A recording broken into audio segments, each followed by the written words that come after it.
নমস্কার, আমি প্রমীলা। প্রমীলার রান্নাঘরে তোমাদের সবাইকে স্বাগত। আমার আজকের রেসিপি একটা নতুন ধরনের রেসিপি তোমাদের সঙ্গে শেয়ার করব। পটল দিয়ে পটলেরই রেসিপি আজকে বানাবো। আশা করি তোমাদের রেসিপিটা খুব ভালো লাগবে। আর ভালো লাগলে অবশ্যই একটা লাইক আর শেয়ার করতে ভুলো না। আর চ্যানেলে নতুন হয়ে থাকলে প্লিজ চ্যানেলটাকে সাবস্ক্রাইব করে দিও। চলো রেসিপিটা শুরু করি।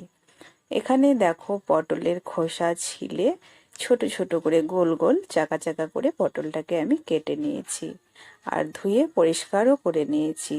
এবার এই পটলগুলোকে ভেজে নিতে হবে। তার জন্য কড়াই বসিয়ে দিয়েছি। কড়াইয়ের মধ্যে এখন দিয়ে দিচ্ছি সর্ষের তেল। তেলটাকে ভালো করে গরম করে নিয়ে পটলগুলো ছেড়ে দিলাম। মোটামুটি মিনিট দুয়েক কিন্তু পটলটাকে নাড়াচাড়া করে ঢাকা চাপা দিয়ে ভেজে নেব। এতে করে পটলটাও নরম হয়ে যাবে বেশ, আর একটা কালারও চলে আসবে। এখন ঢাকা দিয়ে দিলাম। ঢাকা খুলে নিচ্ছি ঠিক 2 মিনিট পরে। দেখো পটলের গায়ে কিন্তু হালকা ব্রাউন কালার চলে এসেছে আর পটলটা অনেকটাই নরম হয়ে গেছে। পটলের কাঁচা গন্ধটা সম্পূর্ণ মেরে নিয়েছি। এবার পটলটাকে উঠিয়ে নিচ্ছি। ওই কড়াইয়ে রান্নাটা করে নেব। আবারও দিয়ে দিচ্ছি সর্ষের তেল। তেলটাকে খুব ভালো করে গরম করে নিলাম। আঁচটাকে এখন মিডিয়ামে রেখে একটা তেজপাতা ছিঁড়ে দিলাম আর দিয়ে দিচ্ছি হাফ চামচ মতো গোটা জিরে। জিরে তেজপাতাটাকে খুব ভালো করে ভেজে নিয়ে তাতে দিয়ে দিচ্ছি অল্প একটু হলুদ। হলুদটাকে একটু নাড়াচাড়া করে নেওয়ার পরে দিয়ে দেবো এর মধ্যে কুচনো পেঁয়াজ। একটা বড় সাইজের পেঁয়াজকে আমি এরকম লম্বা লম্বা করে কেটে নিয়ে দিয়ে দিলাম। এবার পেঁয়াজটাকে কিন্তু একটু লাল করে ভেজে নিতে হবে।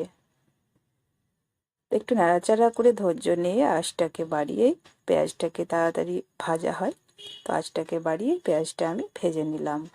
পেঁয়াজ ভাজা হয়ে গেছে। এবার এর মধ্যে দিয়ে দিচ্ছি একটা বড় সাইজের টমেটো কেটে। টমেটোটাকে দিয়ে একটু নাড়াচাড়া করে নিচ্ছি। এবার এর মধ্যে দিয়ে দেব লবণ আর হলুদ। তো স্বাদ মতো লবণটা অবশ্যই দেবে আর একটু হলুদ গুঁড়ো দিয়ে আবারও নাড়াচাড়া করে নিচ্ছি। তো এখানে একটা বাটা মশলা আমি অ্যাড করব। মশলাটার মধ্যে আছে গোটা জিরে, গোটা ধনে, শুকনো লঙ্কা, আদা রসুন একসঙ্গে পেস্ট করে নিয়েছি মিক্সিতে। 2 চামচ মতো আমি এই রান্নায় ব্যবহার করছি।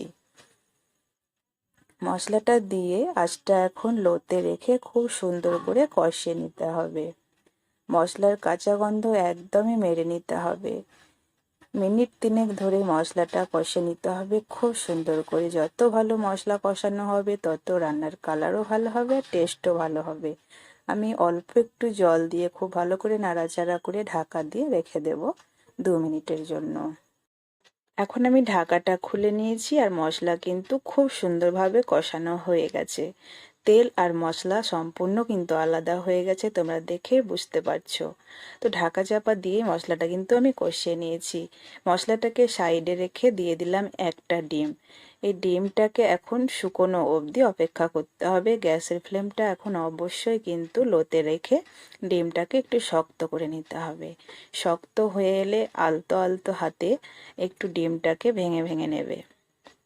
তো দেখো এখন ডিমটা শক্ত হয়ে গেছে আর আলতো হাতে ভেঙে নিচ্ছি। সম্পূর্ণ ভাঙা হয়ে গেছে ডিমটা। এবার মশলার সঙ্গে মিশিয়ে দিচ্ছি। খুব ভালো করে মশলার সঙ্গে ডিমটা মেশানো হয়ে গেছে। এবার ভেজে রাখা পটলটা এর মধ্যে আমি অ্যাড করব। ভেজে রাখা পটল দিয়ে আবারও কিন্তু কয়েক সেকেন্ড নাড়াচাড়া করে নিচ্ছি। এই রান্নাটা খেতে ভীষণ ভালো লাগে, একদমই ইউনিক একটা রান্না। যারা পটল খেতে একদমই পছন্দ করে না তারাও কিন্তু এই রান্নাটা একদম পছন্দ করবে। তো কয়েক সেকেন্ড নাড়াচাড়া করার পর আমি ঢাকা দিয়ে দিচ্ছি। ঢাকাটা খুলে নিচ্ছি। মোটামুটি 2 মিনিট মতো আমি লো আঁচে ঢাকা দিয়ে রেখেছিলাম।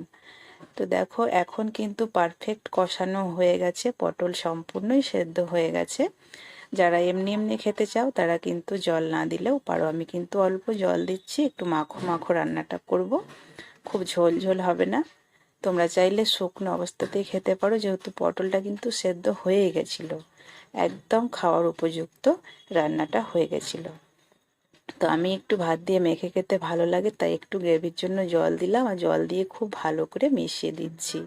এবার কিন্তু গরম মশলা গুঁড়ো দিয়ে ঢাকা দিয়ে রেখে দেবো আবার 1 মিনিটের জন্য। 1 মিনিট পরে তোমাদেরকে আমি দেখাচ্ছি।